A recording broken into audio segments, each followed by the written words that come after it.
हम पढ़ रहे हैं prominent historic personality of India. अब है मैडम भीकाजी कामा जी। भीकाजी रुस्तम कामा ये एक ग्रेट फ्रीडम फाइटर हैं भारत की, जिनका जन्म हुआ था 24 सितंबर 1861। कब? 1861 में इनका जन्म हुआ था, 24 सितंबर 1861 बॉम्बे में। और गुजराती पारसी फैमिली को ये बिलोंग करती थी। इनके पिताजी का नाम था सोरबाजी फ्रामजी पटेल। इनके पिताजी का नाम क्या था? सोरबाजी फ्रामजी पटेल। गुजराती पारसी फैमिली को ये बिलोंग करती हैं मैडम भीकाजी कामा। और 24 सितंबर 1861 में ये पैदा हुई थी। भीकाजी ने अपनी अर्ली एजुकेशन एक इंग्लिश स्कूल से पढ़ा था, जिसका नाम था Alexandria native girls English institution. तो उन्होंने अपनी अर्ली नॉलेज जो है कहाँ से गेन करी थी? Alexandria native girls English institution. फिर बाद में ये मैरी हो गई थी एक प्रो लॉयर, ब्रिटिश लॉयर से, रुस्तम कामा। कब? 3 अगस्त 1885। 1885 से कौन सी डेट याद आती है हमें? इंडिया नेशनल कांग्रेस का गठन। तो जब इंडिया नेशनल कांग्रेस का गठन होता उस समय इनकी शादी प्रो ब्रिटिश लॉयर रुस्तम कामा जी से हो गई थी। इन्हें बहुत दुख होता था जब वह अपने देशवासियों की मिजरी को देखती थी, और वो कई बार अपने पति से नाराज़ होती थी, उनसे डिस्कशन करती थी उनके प्रो ब्रिटिश व्यूज़ के कारण।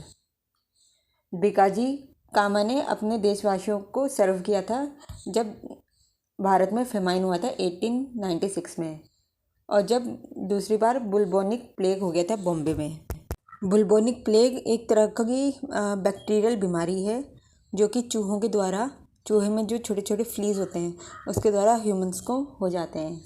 तो ये भारत में भी हुआ था बुलबोनिक प्लेग, और उससे ये भी प्रभावित हो गई थी क्योंकि ये लोगों का उपचार कर रही थी जो इल हैं, और उनसे इनको भी फैल गया था। और इसलिए इन्हें ठीक करने के लिए इन्हें इंग्लैंड भेज दिया गया था 1902 में फॉर बेटर मेडिकल केयर। जब वो इंग्लैंड में भी रहीं तो वहाँ पे वो एक्टिवली इन्वॉल्व रहीं इंडिया के फ्रीडम के उसमें। तो इसलिए वो जो है Indian home rule society, very important, IHRS, Indian home rule society, जो कि श्यामा कृष्ण वर्मा जी ने खोली थी, फाउंड की थी, उसकी वह एक्टिव सपोर्टर रहीं। IHRS, India home rule society. कौन है इसके? श्यामा कृष्ण वर्मा। और फिर लंदन में ही भीकाजी कामा जो है प्राइवेट सेक्रेटरी की तरह वर्क करी उन्होंने दादा भाई नेरोजी की, जो कि अर्लीस्ट लीडिंग फिगर थे इंडियन नेशनल मूवमेंट के। कौन? दादा भाई नेरोजी।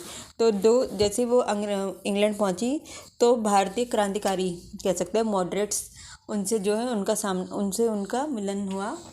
पहले थे कौन? श्यामा कृष्णा वर्मा, और दूसरे थे दादा भाई नेरोजी।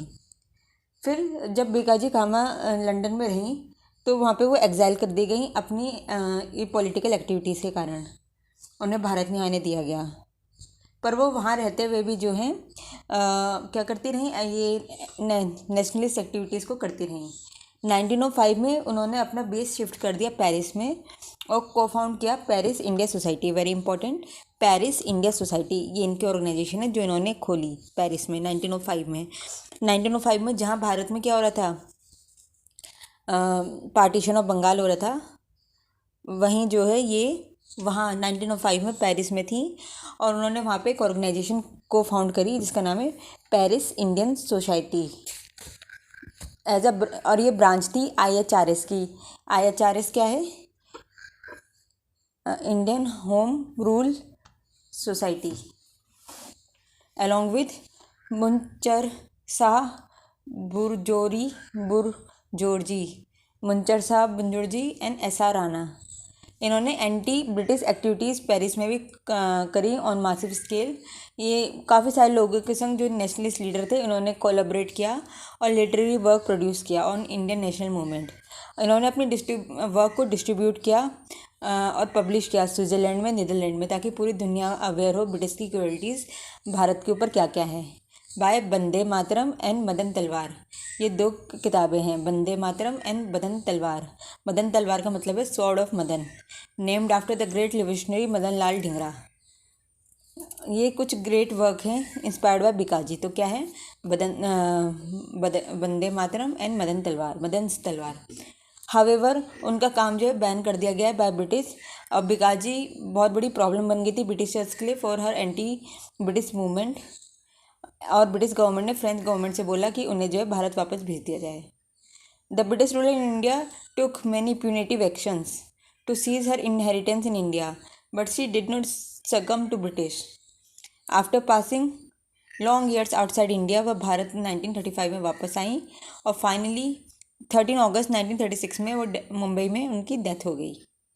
Madam Bhikaji Cama earned huge fame in the Indian national movement by hoisting a flag of India independence on 22 August 1907 at Stuttgart, Germany. Stuttgart, ये जो इनके हाथ में हम वो देख रहे हैं फ्लैग, इन्होंने ये फ्लैग जो है फ्लर किया था स्टुटगार्ट जर्मनी में during the international socialistic Congress meeting. International socialistic Congress की मीटिंग हुई थी, वहाँ पे इन्होंने ये झंडा फ्लर किया था 1907 में। और ये पहली महिला होने का इन्हें, महिला भी क्या, पहला इंडिविजुअल होने का इन्हें गौरव प्राप्त होता है जिन्होंने भारत से बाहर जो है भारत का झंडा फहराया। She popularise the Indian national movement on international level by unfurling Indian flag in presence of thousands of delegate from across the globe. इन्होंने क्या करा, थाउजेंड्स ऑफ डेलीगेट जो भारत दुनिया के अलग अलग कोने से आए थे उनके सामने भारत का एक झंडा फैला दिया और बोला ये भारत का झंडा है, जबकि उसमें भारत एक राष्ट्र भी नहीं था, ये एक कॉलोनी थी। तो इतना बड़ा काम करने के कारण ये जो है हमारी इंडियन नेशनल मूवमेंट की हिस्ट्री में स्वर्णिम नामों में इनका नाम दर्ज है।